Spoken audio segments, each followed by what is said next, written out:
যদি আপনার কোম্পানি ভালো না হয় তাহলে আপনার জন্য মানে কেঁদেও আপনার কুল হবে না। দেখা যাচ্ছে যে আপনি আসলেন, আসার পরে আপনার যে এক্সামটা দেওয়া হবে, ভাষার এক্সামটা দেওয়া হবে, আপনার পিছনে যে খরচগুলো হয়েছে কোম্পানি আপনার স্যালারি থেকে সেই খরচটা কেটে নেবে। আপনার পিছনে এক্সাম দেওয়ানোর জন্য কিংবা মেডিকেল করানোর জন্য যে খরচগুলো হয়েছে সেই খরচগুলো কিন্তু আপনার স্যালারি থেকে কোম্পানি কেটে নেবে। আর এখানকার ম্যাক্সিমাম কোম্পানিগুলো স্যালারি দেয় 3 মাস, আড়াই থেকে 3 মাস পরে প্রথম স্যালারিটা দেয়, 2.5 থেকে 3 মাস পরে। তো আপনারা এসেই তো হতাশার ভিতর চলে যাবেন যে আসলাম, কোনো বেতন পাচ্ছি না, বাড়িতে পাঠাইতে পারছি না। আর দেখা যাচ্ছে যে আরেকটা অসুবিধা আপনারা পড়তে পারেন যে এজেন্সি আপনাদেরকে বলল যে $500 কিংবা $700 বেতন আপনার, কিন্তু আপনি আসার পরে দেখলেন যে না, আপনি $400 বেতন পাচ্ছেন। তো এইরকম অসুবিধায় আপনি পড়তে পারেন। তো আসার আগে রাশিয়া সম্বন্ধে একটু জানুন, ভালোভাবে জেনে বুঝে তারপর রাশিয়াতে আসুন। Welcome back to Ankit in Russia. তো আপনারা যারা রাশিয়াতে আসবেন বা ইতিমধ্যে যাদের রাশিয়ার ভিসা হয়ে গেছে, আপনারা ফ্লাইটের জন্য অপেক্ষা করছেন, আপনারা রাশিয়া আসার পরে কি কি অসুবিধাগুলো আপনাদের ফেস করতে হতে পারে, তো সেই সব অসুবিধাগুলো নিয়ে আজকে আমি আলোচনা করব। তো আশা করি আপনারা সম্পূর্ণ ভিডিওটি দেখবেন, দেখলে আপনারা দেশ থেকেই মোটামুটিভাবে একটু প্রস্তুত হয়ে আসতে পারবেন কিংবা মানসিকভাবে প্রিপারেশন নিয়ে আসতে পারবেন। তো আপনারা সম্পূর্ণ ভিডিওটি দেখুন। 1 নম্বর যে অসুবিধাটা হচ্ছে ওয়েদার। যেহেতু আমরা বাংলাদেশ ইন্ডিয়াতে যারা বসবাস করি, তারা কিন্তু হঠাৎ করে এসে আমরা এই ঠান্ডা ওয়েদারে খাপ খাইয়ে নিতে পারি না, কারণ আমাদের বাংলাদেশ ইন্ডিয়া কিন্তু একটা গরম প্রধান দেশ, আর রাশিয়া সম্পূর্ণ একটা বিপরীত দেশ। এখানে আপনার মোটামুটি 7 থেকে 8 মাসটাই ঠান্ডা থাকে এবং প্রচণ্ড স্নোফল হয়। তো হঠাৎ করে আমাদের এখানে এসে মানিয়ে নিতে প্রচণ্ড অসুবিধা হবে। 2 নম্বর যে সমস্যা কিংবা অসুবিধায় আমরা পড়তে পারি, আর ভাষাগত অসুবিধা।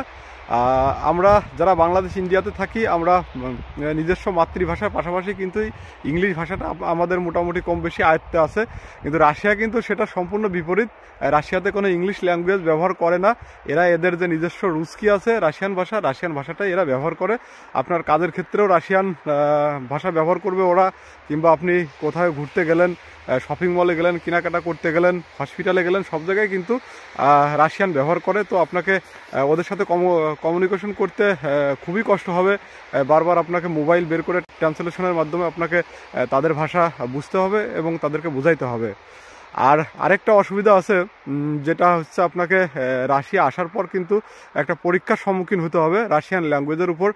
তো রাশিয়ান ল্যাঙ্গুয়েজের উপর পরীক্ষা দেওয়ার পর যদি পাশ করেন তাহলে আপনি রাশিয়াতে থাকতে পারবেন। যদিও এটা 3-4 বার সুযোগ দেওয়া হয় পরীক্ষা দেওয়ার, আলটিমেট যদি শেষ অবধি আপনি পাশ করতে না পারেন তাহলে কিন্তু আপনাকে আবার দেশে রিটার্ন করে দেবে। 3 নাম্বার যে অসুবিধায় আপনাকে পড়তে হতে পারে সেটা হচ্ছে খাওয়া দাওয়া। কারণ আমরা বাংলাদেশ ইন্ডিয়াতে আমাদের খাওয়া দাওয়া কিন্তু একটু আলাদা। আমরা বাঙালি খাবার, ভাত, রুটি, এই জাতীয় খাবার, সবজি, মাছ, মাংস, এই জাতীয় খাবারগুলো খেতে পছন্দ করি। কিন্তু রাশিয়ানদের খাদ্যাভ্যাস কিন্তু একটু আলাদা, আর রাশিয়ানদের খাদ্যাভ্যাস অনুযায়ী কিন্তু আপনার মার্কেটগুলোতে, সুপার শপে জিনিসপত্র থাকে। তো এই ব্যাপারগুলো একটু মাথায় রাখবেন যে এসেই হঠাৎ করে এখানে খাওয়া দাওয়ার একটু সমস্যা হতে পারে। তো আস্তে আস্তে সেটা আপনারা মানিয়ে নিতে পারবেন। যেমন ধরুন এখানে মাছ পাওয়া যায় না, ওইভাবে সবজি পাওয়া যায় না, কাঁচা লঙ্কা পাওয়া যায় না। 4 নম্বরে যে সমস্যায় পড়তে পারেন কিংবা যে অসুবিধায় পড়তে পারেন সেটা হলো যোগাযোগ ব্যবস্থা। আপনি যদি আপনার এখানে কাজের সাইড যদি আপনার ভাগ্যক্রমে ভালো জায়গায় পড়ে কিংবা শহরের ভিতর পড়ে, তাহলে তো যোগাযোগ ব্যবস্থা মোটামুটি ভালোই। ওখানে পাবলিক ভেহিকেলস আছে, তো সেটাতে আপনি কম টাকাতেই এক জায়গা থেকে আরেক জায়গায় যেতে পারবেন। কিন্তু যদি দুর্ভাগ্যক্রমে আমি যেমন জায়গায় আছি, আমার জায়গা হচ্ছে ভিসুগা, ইভানোভো শহর থেকেও 70 কিলোমিটার দূরে। আমার এখানে যদি আমি প্রাইভেট ভেহিকেলস ভাড়া করি তাহলে দেখা গেল যে 2 কিলোমিটারের জন্য আমাকে 250-300 টাকা আমাকে চার্জ করবে। 5 নাম্বার যে সমস্যাটাই পড়তে পারেন কিংবা যে অসুবিধায় পড়তে পারেন সেটা হচ্ছে সবথেকে বড় অসুবিধা। আমরা যারা সোশ্যাল মিডিয়া ব্যবহারকারী, সোশ্যাল মিডিয়া ছাড়া কিন্তু আমরা থাকতে পারি না। তো রাশিয়াতে সোশ্যাল মিডিয়া ব্যবহার করতে হলে আপনাদের ভিপিএন ব্যবহার করতে হবে, কিন্তু ভিপিএন ব্যবহার করার পরেও আপনারা সেইভাবে সোশ্যাল মিডিয়া ব্যবহার করতে পারবেন না, নেটের প্রচণ্ড সমস্যা হয়। যেমন ধরুন আপনি সচরাচর ফেসবুক ব্যবহার করতে পারবেন না, হোয়াটসঅ্যাপেও ক্লিয়ার কথা হবে না, ইউটিউব দেখতে পারবেন না। মোটামুটিভাবে এইগুলো করতে হলে আপনাকে ভিপিএন অন করতে হবে। ভিপিএন ছাড়া তো হবেই না, আর ভিপিএন অন করার পরেও নানাবিধ সমস্যা দেখা যায় নেটওয়ার্কের, মানে ম্যাক্সিমাম সময় নেটওয়ার্কের অবস্থা খারাপ থাকে। 6 নাম্বার যে সমস্যায় আপনি পড়তে পারেন সেটা হচ্ছে দ্রব্যমূল্যের দাম। এখানে আপনার রাশিয়াতে আসার পরে ম্যাক্সিমাম জিনিসেরই কিন্তু দাম বেশি। এখানে আপনি আসার পরে আপনি বুঝতে পারবেন যে সব কিছুর কতটা দাম। আপনাকে কোম্পানি তো থাকা খাওয়া ফ্রি দেবে, কিন্তু খাবার কোম্পানি, ম্যাক্সিমাম কোম্পানি তো খাবার প্রোভাইড করবে, আপনাকে টাকা দিয়ে দেবে খাবারের বিনিময়ে।